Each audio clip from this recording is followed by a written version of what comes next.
The gun was already pressed against Edwin Fairchild's chest before he even had time to reach for his own. "You were warned," said the man holding it. Hector Briggs, teeth like a kick-tin fence, eyes like two holes burned in a bedroll. "Every man who gets near that woman ends up in the ground. You think you're different." Edwin did not flinch. He had ridden 400 miles into the Utah Territory on a rumor and a description scrawled on the back of a freight bill. He had slept in the open, eaten cold beans from a tin, and crossed a river swollen with spring melt. He was not going to flinch now, standing in the main street of Canaan Flats with a revolver barrel dimpling the front of his shirt. "I think," Edwin said slowly, "that you need to point that somewhere else. She buried 2 men already." Hector's voice dropped to something that was almost a warning and almost a taunt. 2. Both of them called themselves her husband. Both of them ended up 6 feet under the red clay out back of her place. You go sniffing around Olive Vaughn, you'll be number 3. The whole street had gone quiet. A woman pulled a child through a doorway. A horse shifted and stamped behind Edwin like it was considering leaving without him. Somewhere under the boardwalk a dog had stopped barking. Edwin reached up with one hand, slow and deliberate, took the barrel of Hector's gun between 2 fingers and pushed it aside. "Then," he said, his voice carrying perfectly in the silence, "she must be worth the risk." He walked past Hector Briggs without looking back, and the dust closed behind him like water. That moment the gun, the warning, the quiet street, would come to mean something different to Edwin in the months that followed. It would mark the precise instant his life divided into before and after, the way a river splits around a stone and never fully reunites. But standing there in the afternoon heat of Canaan Flats, the summer of 1878, he only knew one thing with any certainty. He had come a long way, and he intended to see what all the talk was about. It had started 6 weeks earlier in the railhead town of Promontory, Utah, in the back of a hardware store that also served as a post office and occasional dentistry office, depending on the day of the week and how badly your tooth hurt. Edwin Fairchild was 31 years old. He was not a big man in the way that demanded attention from across a room, but he was solid in the way that suggested he had done real work for most of his life, which he had. He had been a surveyor's assistant, a mule driver, a telegraph operator, a ranch hand outside of Cheyenne for 2 winters that had nearly killed him, and most recently a land agent for a small but ambitious outfit called the Meridian Land Company, which sent him wherever contracts needed reading and disputes needed settling, and the company's interests needed a steady pair of eyes. That was why he was in Promontory. A water rights dispute. 3 ranchers, 2 lawyers, 1 judge who was also a barber, and had to keep excusing himself to trim somebody's sideburns between rulings. Edwin had settled the matter in 4 days with a combination of careful map reading and the kind of patient, unshowy persuasion that he had spent most of his adult life learning. He was waiting for a northbound mail coach that was already 2 days late when he heard Olive Vaughn's name for the first time. The man who said it was a freighter named Casper Dean, built like a wardrobe, with a red beard and the kind of hands that could grip a wheel brake and hold it against a full load going downhill. He was talking to the hardware store's owner, not to Edwin, and Edwin was not trying to listen. He was reading a survey map of the Bear River Valley and eating a piece of hard cheese. But the name cut through the ambient noise of the store the way a bell cuts through wind. "Olive Vaughn," Casper said, "down in Canaan Flats. You heard about her second husband." The hardware store owner made a sound that suggested he had not but would like to. "Died the same way as the first one," Casper said, lowering his voice to the particular register men use when they believe they are being discreet and have absolutely no idea how well sound carries. Hart gave out. Except that he was 34 years old and had never been sick a day in his life. Edwin folded his map. "People say things," the hardware store owner offered. "People say she poisoned them both. They say she married the first for the land and the second for the cattle, and now she's sitting on the whole operation while 2 families that lost their sons are trying to figure out what to do about it." "What are the families doing about it?" "Nothing legal. Sheriff in Canaan Flats looked into it both times and couldn't find a thing. But there's talk. Edwin put his map away. He sat for another minute. Then, in what he would later recognize as one of the stranger decisions of his life, he asked a single question. "What does she look like?" Both men turned to stare at him. "The woman," Edwin said. "Olive Vaughn, what does she look like?" Casper studied him the way you study a door that has just opened on its own in a room you thought was empty. "Why do you want to know that?" "Curiosity," Edwin said. "Tall," Casper said finally, with the air of a man who has decided that the information cannot possibly do any harm. "Dark hair, green eyes, the kind that make you feel like you stepped on a loose board. About 27, 28. Some say she's beautiful, some say she's cold as January. What do you say?" "I say she's trouble." Edwin nodded slowly. He thanked the man for the cheese, though the cheese had not been offered to him, paid for it anyway, and walked out. The mail coach arrived the next morning. Edwin did not take it north. He arranged for his reports to be sent back to the Meridian Land Company by mail, hired a horse, and rode south. He could not have explained why, not entirely, and he was honest enough with himself to admit it. Some of it was professional interest. The Meridian Land Company was always looking at land in the Utah Territory, and a woman running a cattle operation alone following two suspicious deaths was exactly the kind of complex legal situation that the company might eventually have a stake in. That much was rational. The rest of it was something he did not have a good name for yet. A pull. Like the feeling you get when you are surveying a ridge line, and something about the terrain tells you there is water on the other side, not because you can see it or hear it, but because the land is leaning toward it. He had been leaning toward something for a long time. He just had not known its name. Canaan Flats was a town of perhaps 400 souls in a red rock valley about 60 miles south of the main rail line. It existed because of the cattle trade and the river that made the grass grow, and because someone had found a small but respectable seam of silver in a hillside to the northeast about 12 years earlier.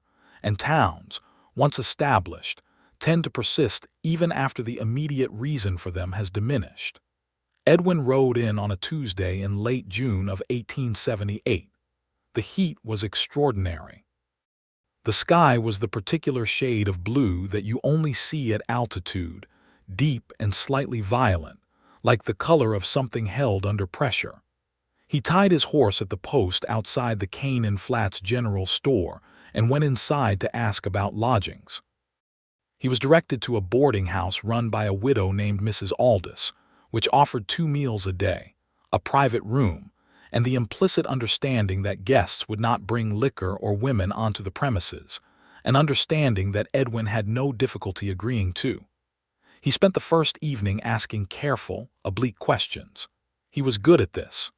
12 years of land work had taught him that the most direct way to information was rarely the direct route. You asked about one thing in order to learn about another. You listened to what was not said as carefully as what was. By the end of the first evening, he had established the following. Olive Vaughn was the owner of the Vaughn Garrett spread, about 3 miles east of town. She had arrived in Canaan Flats 8 years ago in 1870 as the new wife of Thomas Garrett, a cattle rancher in his late 30s who was considered steady, prosperous, and among the most respected men in the valley. She had come from somewhere in Missouri, the town of Bellevue, people thought, though nobody was quite sure. She had been perhaps 19 or 20 at the time of the marriage. Thomas Garrett had died 4 years ago in the spring of 1874. The doctor had listed the cause of death as cardiac arrest. He had been 42. Olive had managed the ranch herself for a year, which people noted with a combination of admiration and unease, before marrying a man named Cole Vaughn, a younger man, 29, who had come up from New Mexico looking for work and had found it and then considerably more. Cole Vaughn had died 18 months ago in the winter of 1876. He had been 32. The doctor had again listed cardiac arrest. 2 husbands, 2 hearts that had stopped. 1 woman, still alive, still running the ranch, still looking at you with those green eyes that Casper Dean had described as making you feel like you stepped on a loose board. Edwin slept soundly that night, which surprised him a little. He was walking into something that most men were walking away from, and he found that he slept better for the direction of travel. In the morning he rode out to the Vaughn Garrett spread. The house was better than he expected, not grand but deliberate, a two-story structure of red sandstone and timber that sat with its back against a low bluff and its face toward the east and the morning light. There were cottonwood trees along a creek to the south, and the cattle were visible on the far side of the valley, moving in the slow, purposeful way of animals that are well managed and not hungry. He tied his horse at the fence and walked to the door. She answered it herself. No housekeeper, no ranch hand, just Olive Vaughn, standing in the doorway with one hand on the door frame and the other at her side, wearing a work dress the color of slate and looking at him with those green eyes, which were exactly as described, and somehow also completely different from anything he had been prepared for. She was, as reported, tall. As reported, dark-haired, a deep warm brown that caught the morning light with something that was almost red in it. As reported, perhaps 27 or 28. As reported, striking in a way that went beyond the arrangement of features and had something to do with the quality of attention in her face, the sense that she was seeing you clearly and had decided to reserve judgment. What the reports had not captured was the exhaustion underneath it. Not the exhaustion of someone who has slept badly, but the exhaustion of someone who has been the subject of other people's stories for too long and has stopped being surprised by it. "Can I help you?" she said. Edwin took off his hat. "My name is Edwin Fairchild. I work for the Meridian Land Company out of Salt Lake City. I'm a land agent." Her expression did not change. "I'm not selling." "I'm not buying," Edwin said. "Or rather, the company isn't interested in your land specifically. I'm doing a survey of water usage along the eastern tributaries of the valley for a regional water rights assessment. I need to look at the creek that runs through your southern property. I'd need your permission, and I'd be on the property maybe 2 or 3 days." All of this was true. It was also the most convenient truth he had available to him. Olive looked at him for a long moment. He held still under the looking, which required more effort than it usually did. "You're not from around here," she said. "No, I'm based out of Salt Lake, originally from Ohio." "Ohio," she repeated as though placing him on a map. "The Meridian Land Company, I've heard of them. Most people in the territory have by now. They're not always honest." "I've found that to be true of most companies," Edwin said. "I try to be honest regardless." Something shifted in her expression so slightly that he almost missed it. "I'll want to see the company authorization." "Of course." He reached into his coat and produced the letter, which was genuine, because Edwin Fairchild did not use forged documents and had been careful to make sure he had a legitimate reason on paper before he rode out here. She read it. She read it thoroughly, which he liked. 2 days, she said. "You can water your horse at the trough and there's a bunkhouse you can use. I'll expect you to stay away from the main house and the main herd." "Understood." "And Mr. Fairchild," she handed the letter back, "I don't entertain visitors socially. I don't need company, I don't need conversation, and I don't need whatever else it is that men usually come out here looking for." He met her eyes. "What do they usually come out here looking for?" The question hung between them. She had the grace not to look away. "Some come for the land," she said quietly. "Some come out of morbid curiosity. Some come because they think a widow alone is an opportunity." She tilted her head slightly. "Which one are you?" Edwin thought about it seriously, which seemed to surprise her, the pause being longer than people usually gave to a question like that. "I honestly don't know yet," he said. He saw it then, the smallest possible version of something that might eventually become a smile, no more than a softening at the corners of her mouth, a brief easing of the vigilance in her eyes. "At least you're honest," she said, and stepped back to let him pass. He set up his water assessment equipment along the southern creek that first morning, and he did it properly.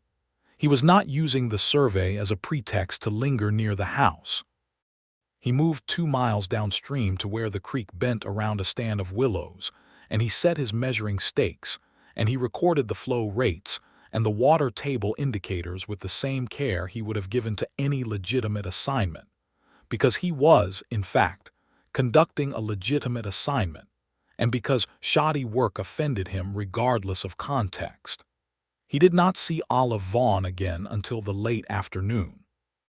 She came down to the creek on horseback, not to find him, he thought, but because this was simply part of her route. She was checking the cattle on the south pasture, moving along the creek bank with the ease of someone who had ridden this land 1,000 times and knew every stone and soft patch in it. She stopped when she saw him, considered for a moment, and then rode over. "How is the flow?" she asked. "Better than I expected for this time of year. You've got good water management here. Somebody built the diversion well." "Thomas built it," she said. "My first husband, he understood water. In dry country, water is everything. He was right about that." She dismounted and let her horse drink from the creek. She stood with one hand resting on the saddle and looked at the water moving over the stones. "You've heard about me," she said. "It was not a question." "Some," Edwin admitted. "The whole story or just the version that makes me sound like a murderess?" He looked at her steadily. "I've heard one version. I don't know if it's the whole story." "It isn't," she said, flat and undefended, not pleading, not explaining, just stating. "I didn't think it likely was." She turned to look at him then, and there was something searching in her gaze, something that wanted to find a catch, a hidden angle, some evidence that he was like all the others who had come before, the ones who wanted the land or the morbid thrill or the opportunity. He let her look. He had nothing to hide from the looking. "Thomas had a heart condition from birth," she said at last. "His mother knew. The doctor in Cheyenne who examined him before we married knew. Half the men in this valley knew because Thomas himself told people. He didn't like secrets. He was a good man." She paused. "He died on a Thursday morning in April. I was with him. He had been declining for 2 weeks. It was not a surprise, and it was not my doing, and if you go into town and ask Dr. Hensley, he will tell you the same." "And Cole Vaughn." The name landed differently. Something behind her eyes drew back, the way an animal in the open will move slightly toward cover not because it is running, but because it is being cautious. "Cole had been drinking heavily for the last year of his life," she said. "More than anyone knew. He hid it well at first. By the end he could not. He died of what happens when a man drinks enough whiskey long enough. The doctor listed it as cardiac arrest because it was, technically, accurate, and because Cole's family is prominent in New Mexico and Dr. Hensley had some compassion for their feelings." She looked back at the water. "People in this town chose the more interesting story." Edwin was quiet for a moment.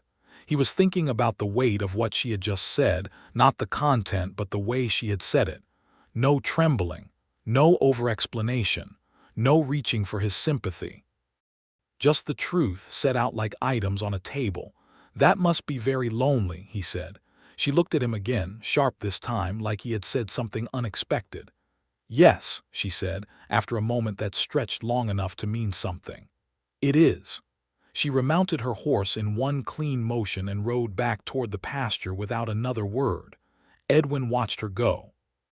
The creek ran on beside him, cold and clear and indifferent, and he thought that whatever it was he had ridden 400 miles toward, he had the distinct feeling he had just gotten considerably closer to it. The second day, he moved his survey equipment to the north end of the property. He needed access to the springhead, which meant going up into the bluff behind the house, and he went early in the morning before the heat settled in and worked his way up the rock face to where the water came out of the earth in that particular way it does in limestone country, cold and clear and tasting of the inside of the mountain. He was working there, measuring the output with a tin gauge, when he heard horses coming fast from the direction of the road. 3 men. He did not recognize them from his first day in Canaan Flats, but he recognized the type. Men moving at speed with the particular purposeful carelessness that meant they were either running from something or going to cause something. He stayed where he was on the bluff and watched. They went to the house. He heard them pounding on the door, heard voices. a man's voice raised and angry. He could not make out words at this distance, but the shape of the confrontation was clear enough. He packed his gauges, climbed down the bluff, and walked to the house. By the time he reached the yard, Olive was standing on the porch with the door at her back and the 3 men in front of her, and even from 40 yards he could see the set of her shoulders, which was not fear but something harder and more considered than fear. The man in front was speaking. "We're not here to cause trouble. We're here to offer you a fair price for the land one more time. Mr. Garrett's family has a claim to this property, and you know it." "The will was probated," Olive said. Her voice was completely level. "The land is mine." "This is the 4th time men from your employer have come here to tell me otherwise, and the 4th time I am telling you that I have nothing to discuss. Our employer is a patient man. Then he can continue to be patient. I'd like you to leave my property." Edwin came into the yard at an ordinary walking pace. All 3 men turned. He had left his survey pack at the bluff and was carrying nothing but his hat. "Morning," he said pleasantly. The lead man looked at him with the specific evaluation that men use on other men. "Who are you?" "I'm conducting a land survey for the Meridian Land Company," Edwin said, still pleasant, still walking at an ordinary pace until he was standing beside the porch. "This is the 3rd time this week I've had to work around people who seem confused about where private property ends. If you gentlemen are having difficulty reading boundary markers, I am actually a professional, and I'd be happy to show you where they are." The lead man's jaw tightened. "This doesn't concern you. Mrs. Vaughn gave me permission to work on this property, which makes anything that happens on this property somewhat my concern from a liability standpoint." He smiled. "The Meridian Land Company takes liability very seriously. We have several lawyers in Salt Lake City who are absolutely delighted to deal with things like unauthorized presence on surveyed land and harassment of property owners. They don't get out much and they enjoy the work." There was a long pause. The lead man looked at Olive, then back at Edwin. "This isn't finished," he said. "That may be," Edwin said, "but today it is. Good morning." The 3 men rode out. Edwin watched them go, then looked up at the porch. Olive was looking at him with an expression that he could not immediately read. "Who are they working for?" he asked. "A man named Aldous Reeves," she said. "He owns the general store in town and a freight operation and several other things. He wants this land because the Eastern Bluff has silver in it and he knows it. He does not want to pay what it would cost to buy me out honestly, so he employs men to suggest that I should leave." "How long has this been going on?" "Since Thomas died." She paused. "Reeves has the ear of some people in this town. He is part of the reason that the stories about me are what they are. A woman who is frightened and alone and suspected of murder is considerably more likely to sell a property at a low price than a woman who is confident and legally secure." Edwin looked back at the dust the horses had left on the road. "Have you thought about going to the county sheriff?" "The county sheriff in Millard County is Reeves's cousin by marriage." She said it without bitterness, simply as a fact, the way you state a geographic truth. Edwin thought about that for a moment. "The Meridian Land Company has no interest in silver mining and wouldn't know what to do with a cattle operation," he said slowly. "But they are very interested in regional land rights, and they have lawyers who genuinely do enjoy their work." Olive studied him. "You said that to scare them off." "I said it to scare them off," he agreed. "But that doesn't mean it isn't also true." "Why would you do that? Why would you involve your company in my problems?" He met her eyes. "I haven't yet. I said what I said. What I do next is a separate question." She stood in the sunlight looking at him, and he stood in the yard looking at her, and the morning was very quiet around them except for the sound of the creek somewhere to the south. "Come inside," she said at last. "I'll make coffee." The inside of the house was ordered and spare. A working kitchen with copper pots on iron hooks and a big pine table. A parlor with a braided rug and 2 chairs by the window and a bookshelf that stopped Edwin in his tracks because it was serious. Not a decorative arrangement but a working collection, surveying texts, a legal dictionary, A history of the Western Territories, Shakespeare, 2 volumes of Emerson, a medical reference, and a dozen novels that he could tell from the wear on their spines had been read more than once. She saw him looking. "Thomas left most of them," she said, pouring water into the coffee pot. "I added my own." "Which are yours?" "The legal dictionary, the medical reference, the Shakespeare," a brief pause, "the Emerson." He sat down at the kitchen table and watched her work the stove with the unconscious efficiency of someone who has done it 10,000 times, and he thought that she was the least helpless person he had been in a room with in a very long time. They drank coffee and talked. Not about the men who had come, not about Aldous Reeves, not about dead husbands or legal threats. They talked about Ohio, which she knew because she had a cousin there, and about the territory, which he knew because he had ridden most of it. They talked about the water survey, which interested her genuinely, and about the silver in the Eastern Bluff, which she had known about for 2 years and had carefully kept quiet about because the moment Reeves had definitive confirmation of it, the pressure on her would increase from harassment to something more serious. At the end of an hour he stood up to go back to his work, and she walked him to the door, and he turned on the step. "Mrs. Vaughn," he said, "when I finish the survey tomorrow, I'm going to write a report that documents the water usage and the property boundaries and the condition of the land with the kind of legal specificity that the Meridian Land Company knows how to use. I'm going to write it in a way that puts your rights to this property clearly on record with a reputable company. That will make it considerably harder for anyone to challenge your ownership through informal pressure." She looked at him for a long moment. "Why?" "Because it's the right thing to do," he said. "And because I have the ability to do it, and I've found that those 2 conditions together tend to create an obligation." "And what do you want in return?" Her voice was careful, neutral, braced. "Nothing," he said. And then honestly, "Well, nothing in particular. I'd like to come back, not for the company, just to see how things are going. If that would be acceptable to you." The bracing in her expression shifted. The wariness did not entirely dissolve, because a woman who has been through what Olive had been through does not dissolve her wariness on the basis of one good conversation and some fairly spectacular coffee. But something in it changed texture. "I suppose," she said, "that would be acceptable." He finished the survey on the 3rd day and rode back to town with his measurements and his notes.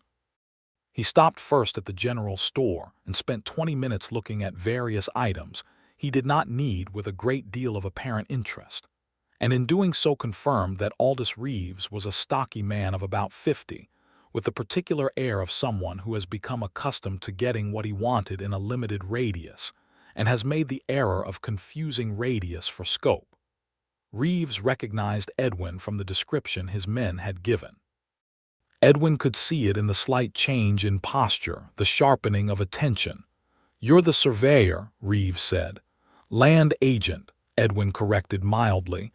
"Meridian Land Company." He placed his company card on the counter. "I'll be filing a comprehensive property assessment for the Vaughn Garrett spread with our Salt Lake City office next week. We like to keep records current for the Eastern Tributary region. Ownership status, boundary descriptions, all of it." He paused, examining a tin of peaches with apparent interest. "The company finds it very useful to have clear documentation of who owns what. Helps avoid confusion later." He bought the tin of peaches and left. Walking back to the boarding house, he felt the particular satisfaction of work done well. Not the flashy kind of satisfaction, but the quieter kind that comes from having moved something solid and important an inch in the right direction. He wrote the report that evening by lamplight, and it was a very good report. He sent it to Salt Lake City the next morning with a covering letter that explained the strategic importance of documenting water rights in the valley, and made no mention of Olive Vaughn as an individual except as the property owner whose cooperative access had made the survey possible. He had planned to ride north the following morning. Instead, he rode east, back to the Vaughn Garrett spread. He told himself it was because he had a question about the springhead measurements. He was not entirely convinced by this, but it was a workable reason, and he had the courtesy to believe in courtesy even when he saw through it. She was in the barn when he arrived, working on a piece of harness that had broken near the collar. She looked up when he came in and did not look surprised, which might have meant she was not surprised or might have meant she was very good at not showing things. "Springhead question," she said. "Yes, actually. Ask it. What's the mineral composition of the outflow?" "I should have tested it and I didn't." She set down the harness. "High in calcium, slight iron content. It runs through limestone, which you could tell from the coloring on the downstream rocks." He had known this. "Thank you." She picked the harness back up. "That was not why you rode 3 miles." "No," he agreed. She worked the harness leather through her hands, checking the stitched lines. "Edwin," she said, and it was the first time she had used his given name, and it went through him like the first cold drink of water after a long, dry ride. "What is it that you want?" The barn was warm and smelled of horses, and hay and leather oil. Outside, the morning was moving toward noon and the light was shifting, and he could hear the cattle somewhere in the south pasture and the creek under the cottonwoods. "I want to know you better," he said. "That's an honest answer." She did not look up from the harness. "You know what people say about me." "I know what people say. I am considerably less interested in what people say than in what is actually true. And if I told you that parts of my past are not comfortable to examine, that I made mistakes and that living with them is sometimes difficult, then I would tell you that I have made mistakes of my own and that living with them is sometimes difficult." He paused. "I had a business venture fail in 1873 that cost 2 other men their savings. I did not intend it and I spent 3 years paying every cent back. It nearly broke me." He paused again. "I was also engaged to be married in 1875 and I ended it and I handled it badly and the woman deserved better than I gave her. I am not without history." She set the harness down on the hay bale and looked at him directly. "You are a very unusual man," she said. "I've been told that, usually not as a compliment. I'm not sure yet whether I mean it as one." "That seems fair." She picked the harness back up, but something in the set of her shoulders had changed. He stayed another hour, sitting on a hay bale and talking, and she worked while they talked, and it was the most comfortable hour he had spent with another person in a very long time, possibly because neither of them was pretending to be anything other than what they were. He left in the early afternoon and rode back to town and extended his stay at the boarding house by a week. The weeks that followed were careful and unhurried, and full of the particular texture of 2 people who have both been burned finding their way toward heat again. Edwin did not press. He would not have known how to press, and even if he had known, he would not have done it, because he understood instinctively that Olive's trust was not something to be angled for or rushed, that it would come when it was ready and not a moment before. He found legitimate work in the valley. There was a small ranch to the north with a water rights question he helped untangle. There was a dispute between 2 ranchers about a fence line that he mediated over the course of 3 days. The Meridian Land Company was not displeased with these results. They kept him productively occupied and generated some fee income, and the company was pragmatic enough not to ask why their land agent had decided that Canaan Flats warranted this level of sustained attention. He went to the Vaughn Garrett spread 2 or 3 times a week, sometimes to help with something practical, a fence post that needed setting, a section of corral that needed repair, the kind of physical work that is simply useful and that the ranch could have used an extra pair of hands for regardless. He had grown up on enough working land to know how to be helpful without making a show of it. He met the 2 ranch hands who worked for Olive, a Mexican man named Refugio, who had been on the property since Thomas Garrett's time, and who was taciturn and capable and clearly devoted to the ranch with a fidelity that had nothing to do with wages, and a younger man, barely 20, named Walt, who had come from somewhere in the East and was learning the cattle work with a combination of enthusiasm and spectacular error that Edwin found endearing. Refugio was initially polite to Edwin in the very reserved way that real competence is polite to unknown quantities. Walt was immediately friendly in the way of someone who has not yet learned enough to be cautious. It was Refugio who, after the third week, came to Edwin one morning while he was working on a fence line and stood beside him for a moment without speaking. "She has not had an easy time," Refugio said at last. "I know," Edwin said. "The first husband was a good man who died too soon. The second husband was a troubled man who was worse than people knew." He paused, which was the longest pause Edwin had ever heard. "She managed all of it, the grief and the difficulty and the talk. She managed it by herself. She's remarkable," Edwin said. Refugio picked up one end of a post and helped him set it. "Yes," he said, "she is." It was as close to an endorsement as Refugio would ever give, and Edwin understood that and received it with appropriate gravity. Olive, for her part, was not indifferent to what was happening between them. He could see it in a dozen small ways. The way she would look up when she heard his horse coming. The way she had begun to leave a coffee pot warming on the stove on the mornings she expected him. The way she had, gradually and without announcement, stopped holding herself at quite the same distance, like a tide that had found a new level. She talked to him about Thomas Garrett with a clear-eyed affection that was free of guilt. Thomas had been 20 years older than her and she had been 19, and she had not been in love with him when she married him. She admitted this without apology, but she had respected him and come to care for him deeply, and his death had been a genuine loss. She had been grateful for the time she had with him, and she did not feel that her failure to have been passionately in love at 19 with a 40-year-old man was something she owed anyone an explanation for.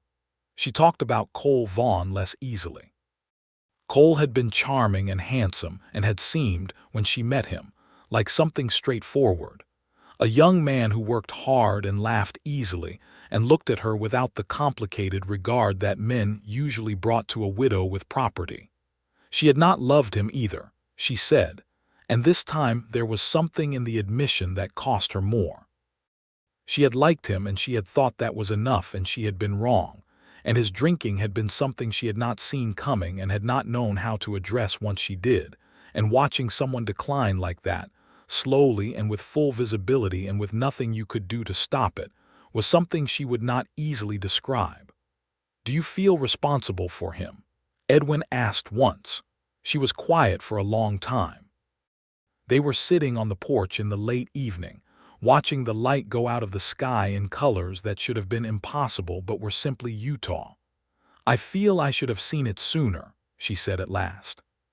"Whether I could have done anything differently with that knowledge, I don't know, but I think about it. That sounds like a good and honest person grappling with an impossibly difficult situation." She looked at him sideways. "You have a very consistent way of seeing things. I try to see what's actually there. And what do you see when you look at me?" The question came out with a directness that made the air feel different, like barometric pressure before a storm. He held her gaze. "A woman who has carried more than her share with more grace than anyone is obligated to have, who has been talked about by people who know less than they think, and who deserves a great deal better than what this valley has given her so far." The sky was deep orange and purple, and the first stars were showing, and Olive looked away toward the horizon, and he could see the line of her throat and the way she breathed in slowly and then out. "Edwin," she said quietly, "I need you to know something. Tell me. I am not easy. I am not soft. I am not looking for someone to take care of me. I have this ranch and these cattle and these men who depend on me, and I have managed it all without anyone's help for a long time, and I intend to go on managing it." She paused. "I have also been very alone, and I have not admitted that to anyone because admitting it felt like an invitation to the wrong people." "And now," he asked. "And now I am admitting it to you," she said, "and I am not entirely sure what that means." He did not say anything for a moment. The stars were coming on faster now, the sky deepening. "It means," he said, "whatever you want it to mean, I'm not going anywhere." She turned and looked at him, and what was in her face was not the soft, melting look of someone falling easily into something comfortable. It was something more considered and more serious than that, something that acknowledged cost and chose anyway. "I need more time," she said. "You have it," he said. He meant it completely, and she could see that he meant it, and that mattered. The trouble with Aldous Reeves came to a head in August, 6 weeks after Edwin had first arrived in Canaan Flats. Reeves had, apparently, done his own research on the Meridian Land Company and determined that Edwin was a real employee conducting a real assessment and not a rival trying to acquire Olive's land on the company's behalf. This had not reassured him. It had made him subtler. He went after Edwin directly. The approach came through a man named Pickett, who ran the saloon and who also ran, more quietly, the local information network that passed for civic life in a town without a newspaper. Pickett found Edwin at the boarding house one evening and sat down across from him, with the air of a man delivering a message he personally disclaims. "Reeves wants you to know," Pickett said, "that the stories about Olive Vaughn that have been circulating could become considerably more specific. He says there are men who would be willing to make a sworn statement that she acquired certain substances from an apothecary in Millard before each husband died." Edwin looked at him calmly. "That would be perjury. Reeves is aware of that. Is there actually any evidence of this? Any at all?" Pickett looked uncomfortable. "I don't think so. No, between you and me." "I appreciate that." Edwin folded his hands on the table. "What does Reeves want in exchange for keeping these potential witnesses quiet?" "He wants the woman to sell. He'll offer a fair price. Not top price, but fair." Edwin was quiet for a moment. Then he said carefully, "Please tell Aldous Reeves that the Meridian Land Company has already filed documentation with the Salt Lake City office regarding the property, the water rights, and the ownership chain. Please tell him also that I have written personally to an associate of mine who is an attorney in Salt Lake City, and that I have described, in some detail, the pattern of harassment that has been occurring. And please tell him that, if sworn false statements are made against Mrs. Vaughn, I will personally ensure that the company and the attorney have complete documentation of the source of those statements." He smiled pleasantly. "Will you be able to remember all of that?" Pickett looked at him for a long moment. "You wrote to a lawyer several weeks ago," Edwin said. "The week after 3 men came to the property making threatening remarks. I believe in documentation." Pickett stood. "Reeves is not going to like this." "I expect not," Edwin agreed. "Thank you for the coffee." He had, in fact, written the letter. It had been a precaution. He had not mentioned it to Olive because he had not wanted her to feel that he was managing her situation without her knowledge. But now it had become relevant, and he rode out to the ranch the next morning and told her everything, including the threat, including the letter, including the conversation with Pickett. She listened to all of it without interrupting. Then she sat with it for a moment.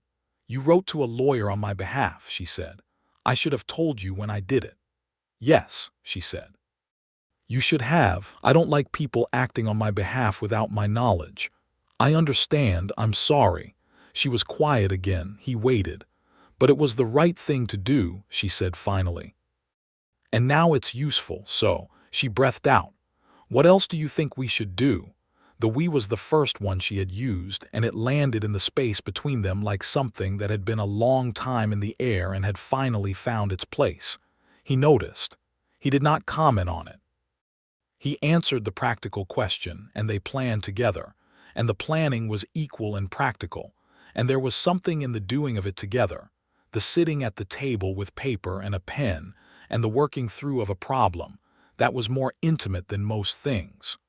What followed was 3 weeks of careful legal maneuvering. The attorney in Salt Lake City, a man named George Pelham who owed Edwin a favor from a surveying dispute 3 years back, took the case with what Edwin could only describe as enthusiasm. Pelham was the kind of lawyer who believed passionately in the rule of law and rather enjoyed applying it in situations where other people were expecting to operate outside of it. Pelham wrote to the Millard County Recorder. He wrote to the Territorial Government Office in Salt Lake City. He filed 3 separate documents establishing the chain of ownership of the Vaughn Garrett property, with the clarity and precision of someone who has done this before and knows where the ambiguities tend to hide. He wrote a cordial but extremely specific letter to Aldous Reeves that referenced no specific threat and made no specific accusation, and yet somehow conveyed with complete clarity that the situation was being watched by people who knew what they were doing. Reeves withdrew. Not gracefully, not permanently. People like Reeves rarely withdrew permanently, but he withdrew to a point that was functionally safe for the time being. The men stopped coming to the property. The rumors in town, without Reeves's active cultivation, began to lose their momentum in the way that rumors do when the person doing the telling is not present to keep refreshing them.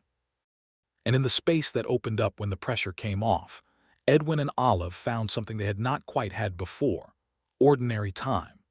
They went riding together in the mornings before the heat came on, following the creek south to where it joined the main valley, and sometimes going further, to the red rock formations to the east where the land went strange and beautiful in the way of things that are too old to be explained by anything human.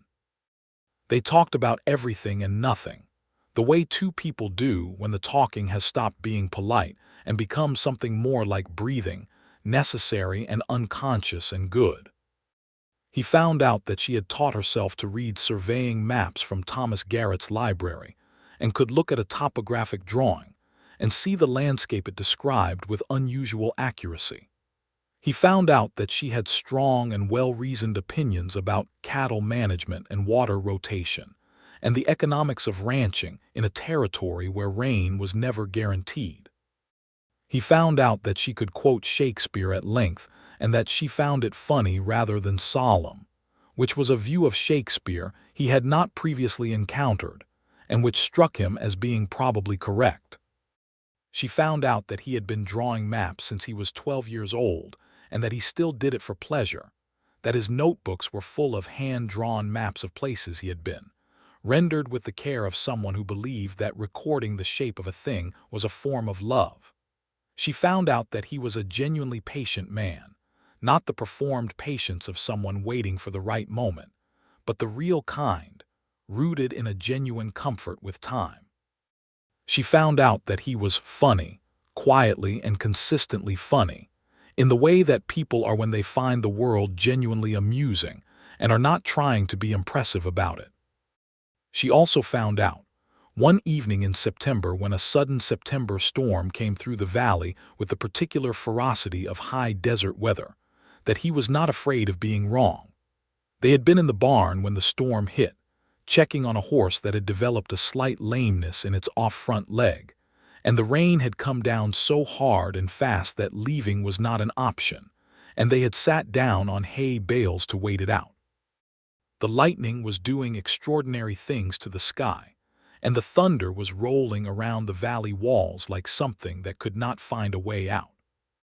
He had said something about the direction of the storm, a reading of the wind and the cloud movement, and she had disagreed with him, clearly and precisely, pointing to the color of the western sky and the way the horses in the stalls were responding. He had thought about it for a moment and said, "You're right. I was looking at the wrong indicators." And she had looked at him with something in her face that was, she said later, one of the most startling things anyone had ever said to her. Not the content of the words, the ease of them, the total absence of defensiveness. "Most men," she said, "don't say that. Most men waste a great deal of time," he said. She laughed. A real laugh, not the polite kind or the managed kind, the full kind, from somewhere that didn't get used often, and the sound of it went through the barn and mixed with the rain on the roof and the distant thunder, and Edwin sat very still and thought that if he lived to be 90 he would not hear anything as good as that sound. "Edwin," she said, when the laugh had settled. "Yes. I think I'm falling in love with you." She said it the way she said most important things, directly and without decoration, but he could see what it cost her, the way her hands had gone still in her lap. He did not say anything immediately. He took the time to feel the full weight of it because it deserved that. "I know that I am falling in love with you," he said. "I think I have been since that first morning on the porch when you took my authorization letter and read every word." "That was a practical decision," she said, but the corner of her mouth was doing the thing it did. "Most of the best things are," he said. He reached across the hay bale and took her hand, and she let him, and the storm went on outside, and neither of them felt any particular urgency to go anywhere. It was another month before he kissed her. He was not holding himself back from some coy strategic calculation. It was simply that he was following her lead, moving at the pace she set, and the pace she set was the pace of someone who needed to be sure. And that was fine. He was sure enough for both of them and patient enough to wait until she was. The kiss happened on a morning in October when the cottonwoods along the creek had gone gold and the air had sharpened to the particular clarity of approaching autumn. They had been walking back from the south pasture, and she had stopped to look at the trees, the way the light was coming through them, and he had stopped beside her. And when she turned to say something about the color of the leaves, she found him very close, and she finished the turn and kissed him instead of saying what she had meant to say about the leaves.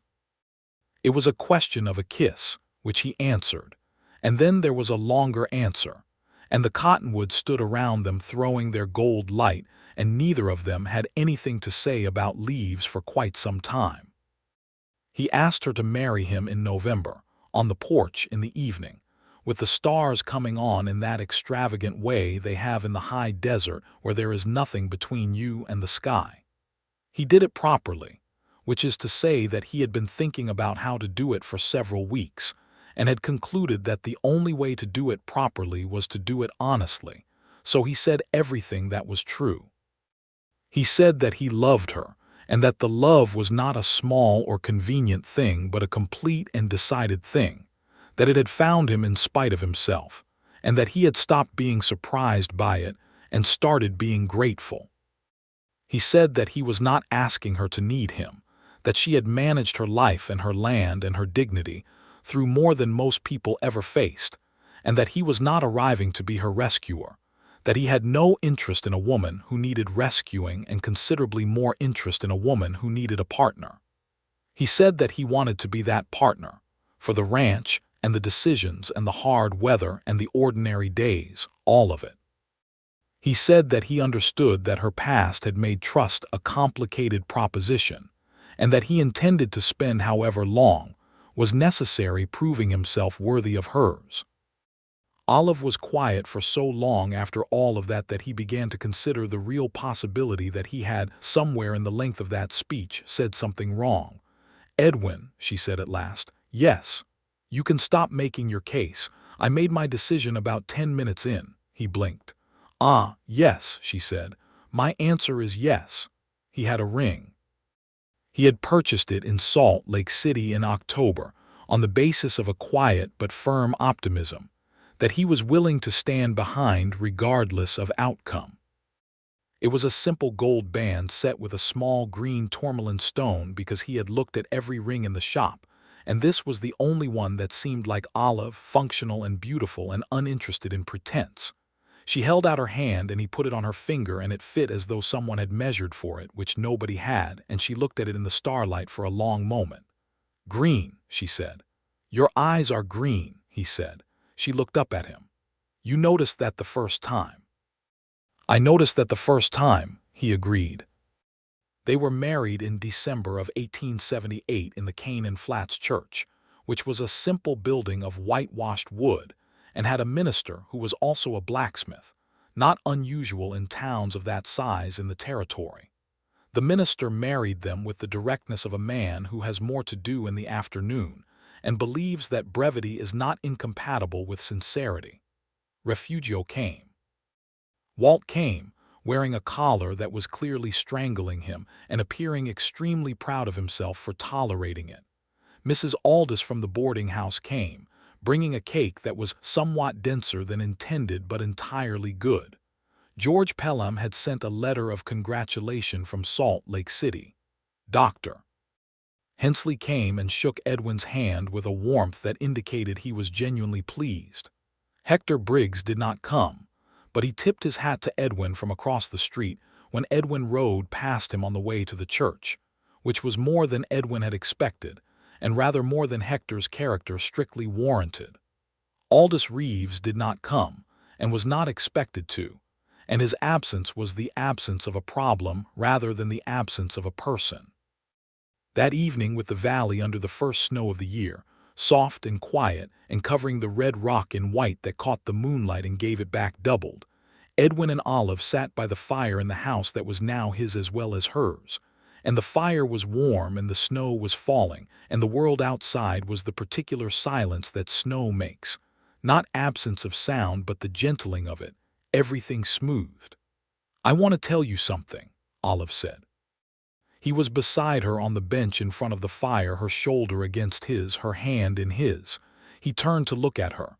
"When Cole died," she said, "I thought that was the end of it, not just him, me.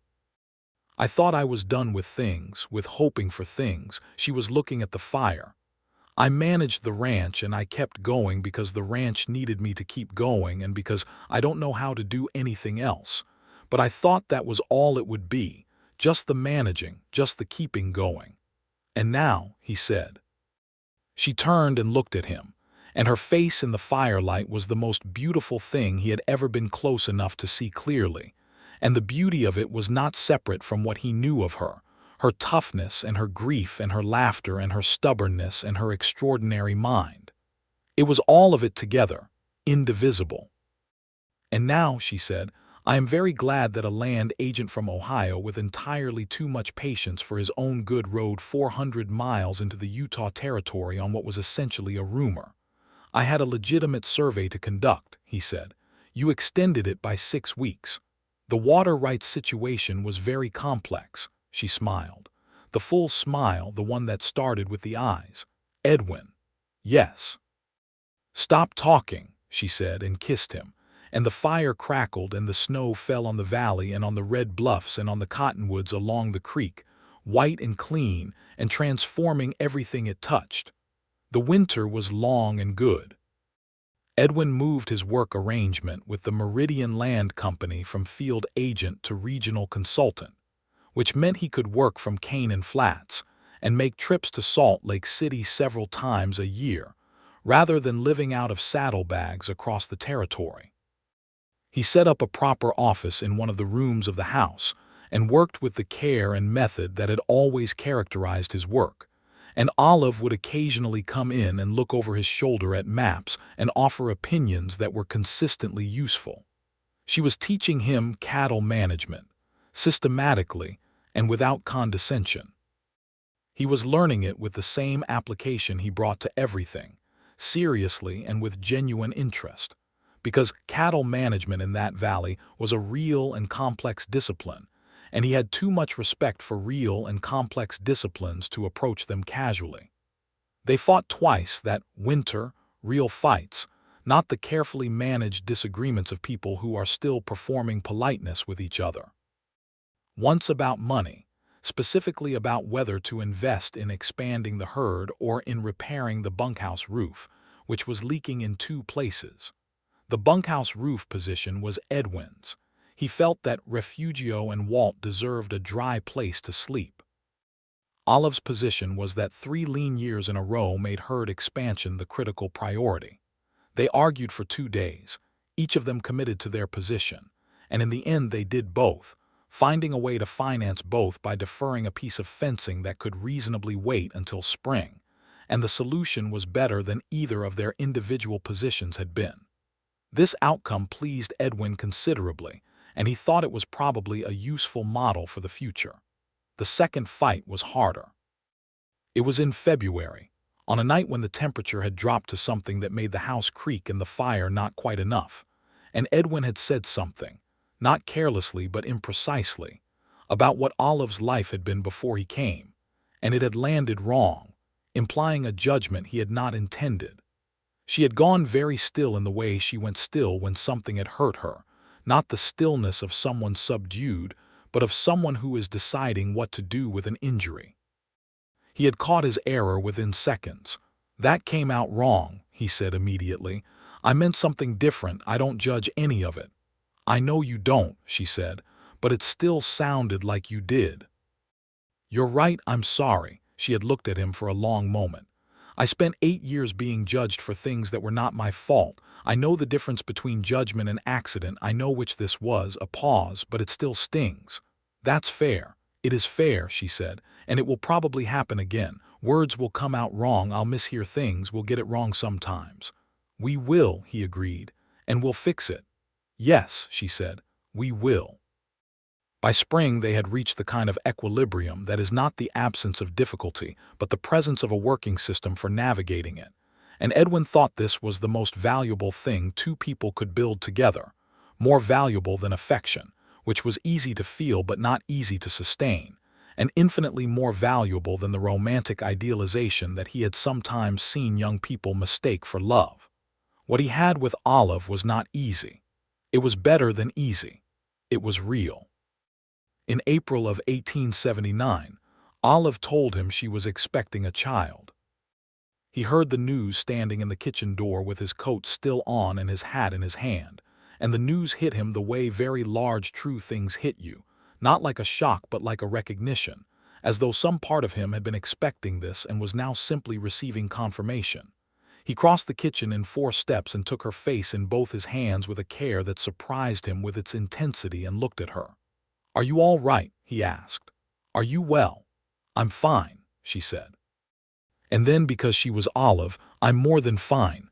I'm actually quite good."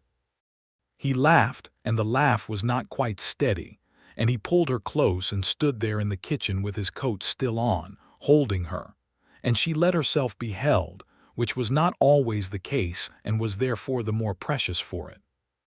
They drove to Millard to see a proper doctor, not because there was anything concerning, but because Olive was Olive and believed in knowing the facts.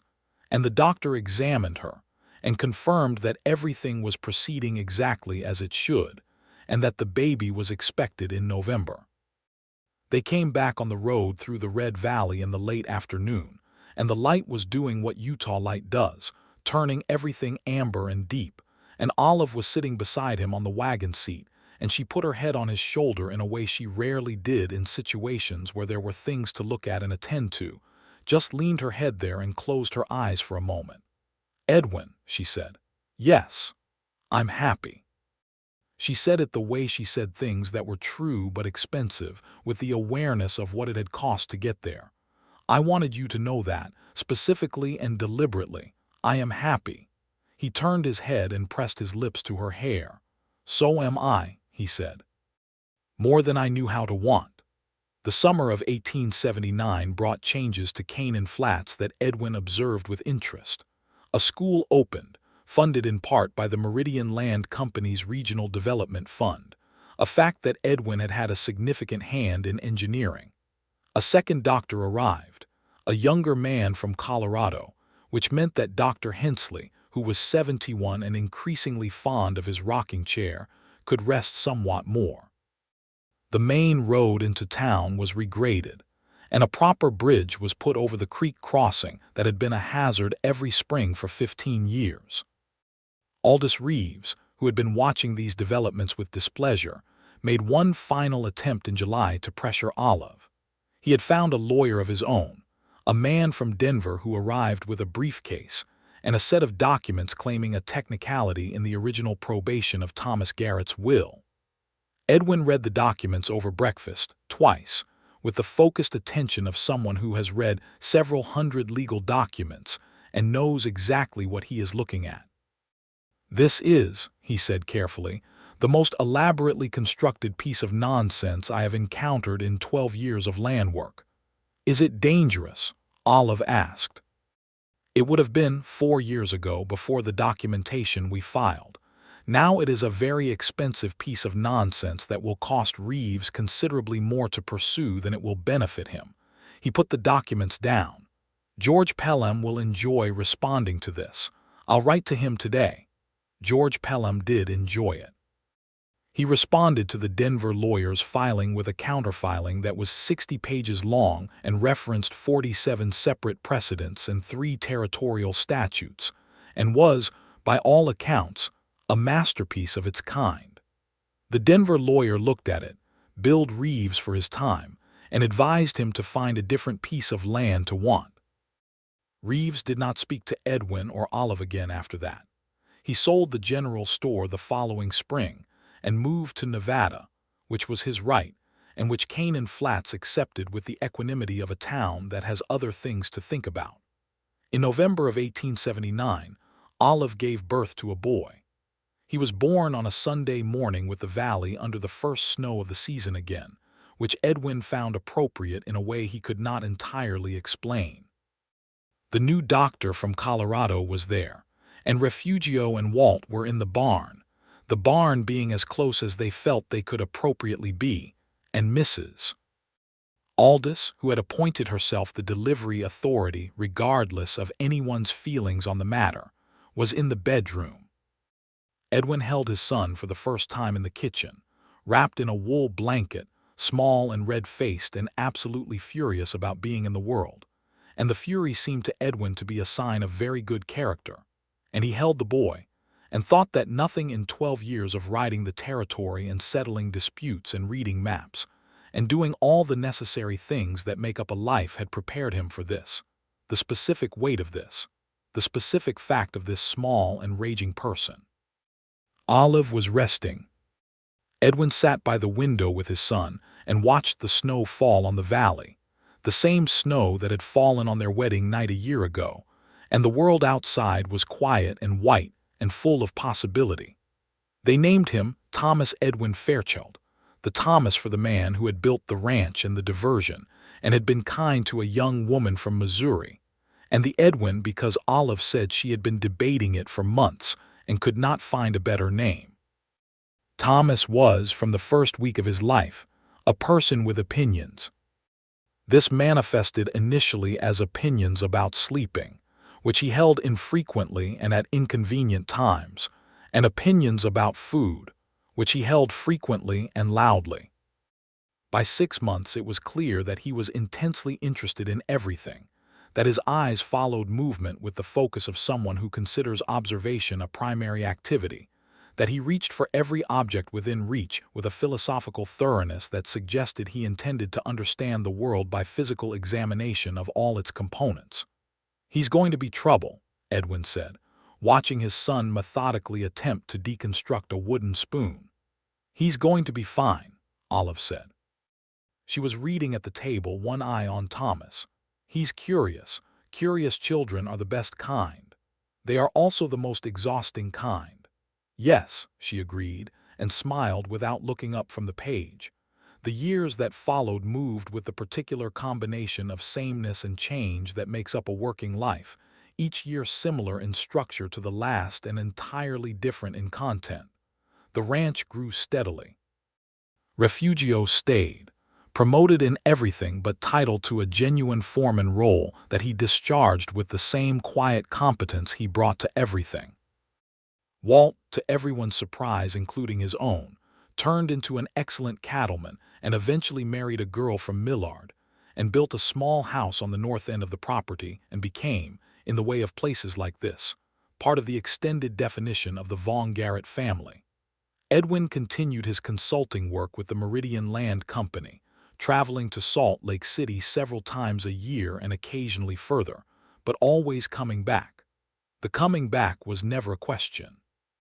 He had been a man without a fixed center for most of his adult life, had carried his home in his saddlebags across the territory, and the discovery that he had a place he returned to with something close to physical relief was one of those gifts that only mean something once you know what its absence felt like. In 1880, one Olive told him she was expecting again. This time the news arrived in the spring, and Edwin received it in the yard where he was fixing a gate latch with a thoroughness that the gate latch probably had not merited, and he dropped the wrench he was holding and it landed in the mud and he did not notice. "Edwin," Olive said, "the wrench." "I know," he said.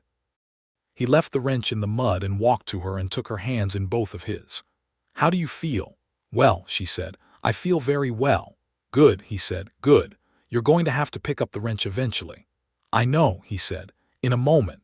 She laughed and he kept holding her hands, and eventually he did pick up the wrench. The second child was a daughter born in October of 1881, a fine autumn day with the cottonwoods gold again and the smell of the season turning in the air. She arrived with considerably less fury than her brother had, and looked around the world with an expression that suggested she was reserving judgment, which Edwin thought was entirely the right approach. They named her Clara Jane Fairchild, the Clara for Olive's mother, who had died when Olive was 12, and the Jane because it was simple and good and went well with Clara and with Fairchild. Thomas, who was nearly 2, received his sister with a mixture of suspicion and intense investigative interest that resolved, over the following weeks, into a proprietary affection. He was at the age when walking was new enough to be still an adventure, and he walked to Clara's cradle several times a day to examine her, occasionally putting his hand on her head with a gentleness that seemed to come from somewhere more deliberate than instinct. "He's going to protect her forever," Refugio said one morning, watching this from the kitchen door. "He's going to drive her to absolute distraction," Edwin said. "Both things," Olive said, without looking up from the account book she was working in. "Both of those things turned out to be true." The town of Canaan Flats in the years between 1879 and 1884 changed in the ways that all small western towns changed in that period. The territory moving steadily toward statehood, the rail connections pushing closer, the telegraph line arriving, and with it the shrinking of distances that had made places like Canaan Flats feel both isolated and self-sufficient. Edwin watched all of it with the interest of a man who had been a professional observer of the western land for most of his adult life, and wrote about it in his letters to George Pelham in Salt Lake City, and in the long, careful notes he kept in the same notebooks that held his hand-drawn maps. The stories about Olive faded. They did not vanish entirely. Old stories in small towns have a half-life measured in decades, not years, and there were people who held onto the Olive Vaughn narrative the way people hold onto any narrative that makes a satisfying shape. But the stories had lost their power. They no longer defined her in the town's collective mind, because the town's collective mind was confronted daily with the actuality of Olive Fairchild, who was a rancher and a businesswoman and a mother and a neighbor, and who existed in 3 dimensions and over time. And 3-dimensional overtime reality has a way of crowding out the flat stories that were built in its absence. She was on the school board by 1882. She had not sought the position.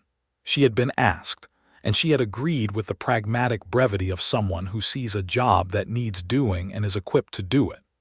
She was the only woman on the board, which fact she acknowledged with the specific patience of someone who has been the only woman in many rooms, and has learned that the way to change that is to be there and do the work and leave the door open wider behind you. Edwin watched all of this with a deep and quiet pride that he did not often say out loud, because Olive found public admiration mildly embarrassing, and because the pride itself was not the showy kind. It was the kind that comes from knowing someone, really knowing them, and finding after years that the knowing has only deepened the original assessment. He told her this once on a summer evening in 1883, sitting on the porch with the children inside and the valley doing its evening things, the colors settling, the first nighthawks appearing in the low light. "I want you to know," he said, "that you are more remarkable now than when I came here. Not more remarkable than I thought then.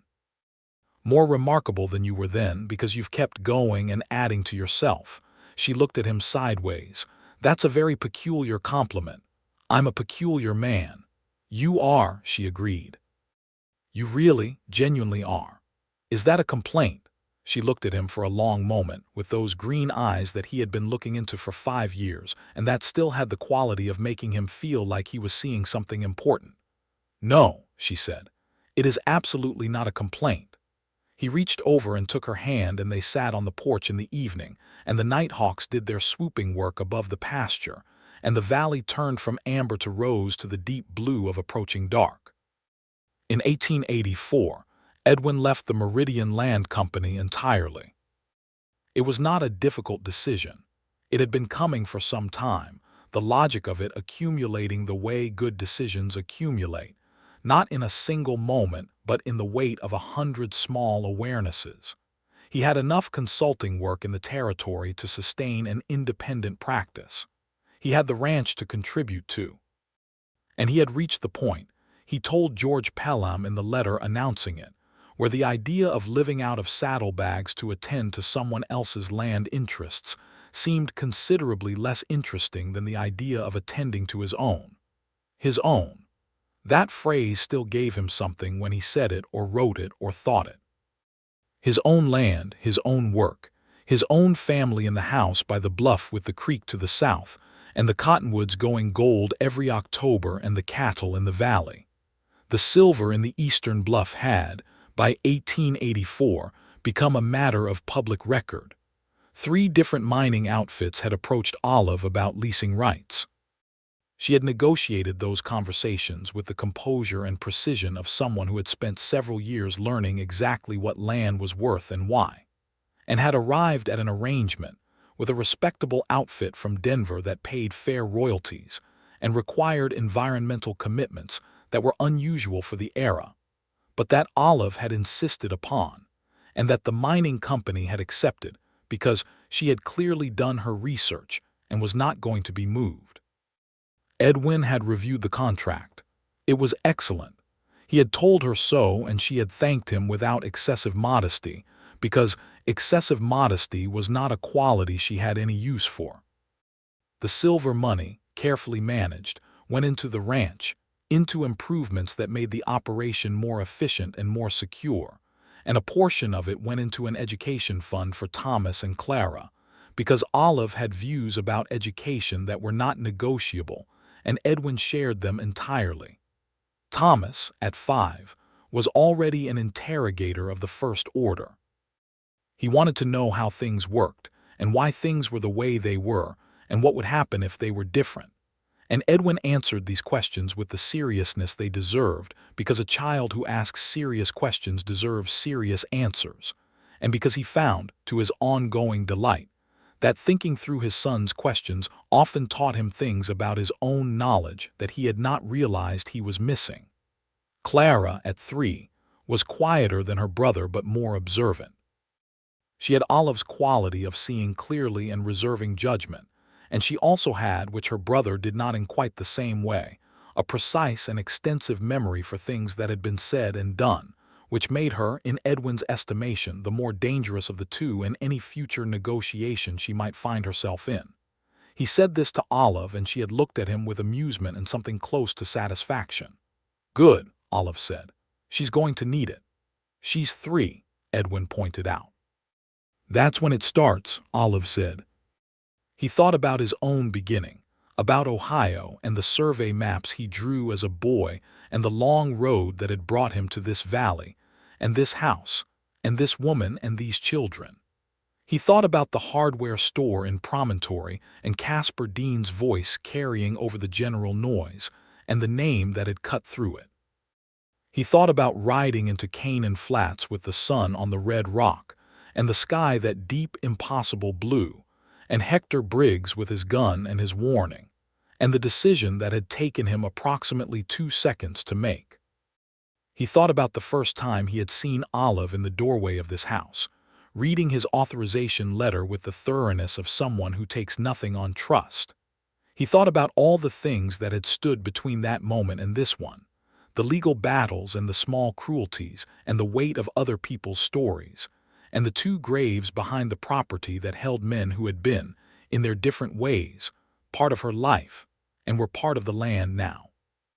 He thought about the long, careful months of finding each other, the coffee and the creek and the barn and the storm, the hand taken over the hay bale in the firelight, the ring with the green stone, the snow on their wedding night.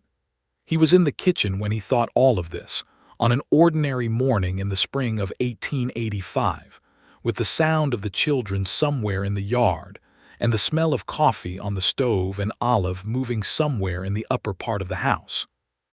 An ordinary morning, which was the best kind of morning, the kind that would not make it into any story because nothing in it was dramatic or dangerous or extraordinary, but which contained more of the actual substance of a good life than all the dramatic moments put together. He heard her come down the stairs. He heard her cross the hall. He heard her pause in the kitchen doorway. "You're just standing there," she said. "I'm thinking." "About what?" He turned around.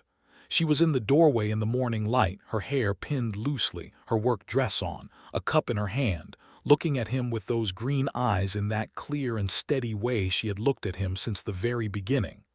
"About how glad I am that I rode south instead of north," he said.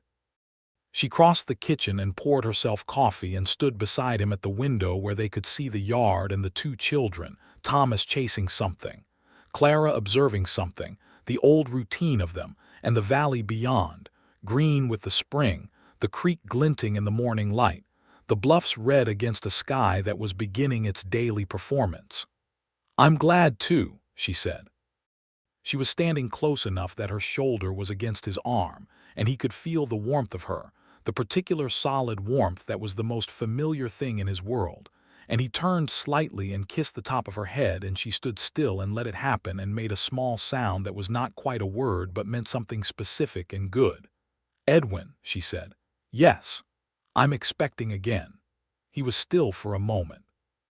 Then he laughed, a full and complete laugh, and turned and took her face in his hands exactly as he had done the first time and looked at her.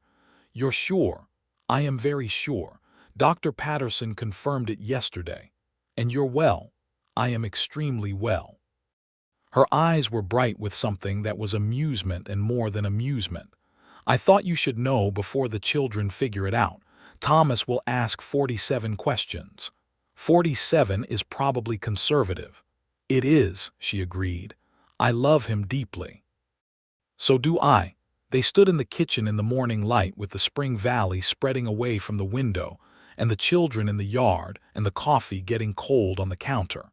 And the story of two people who had found each other by improbable routes and chosen each other with clear eyes continued, as the best stories do, past the dramatic moment and into the ordinary life, which was where all the real things happened.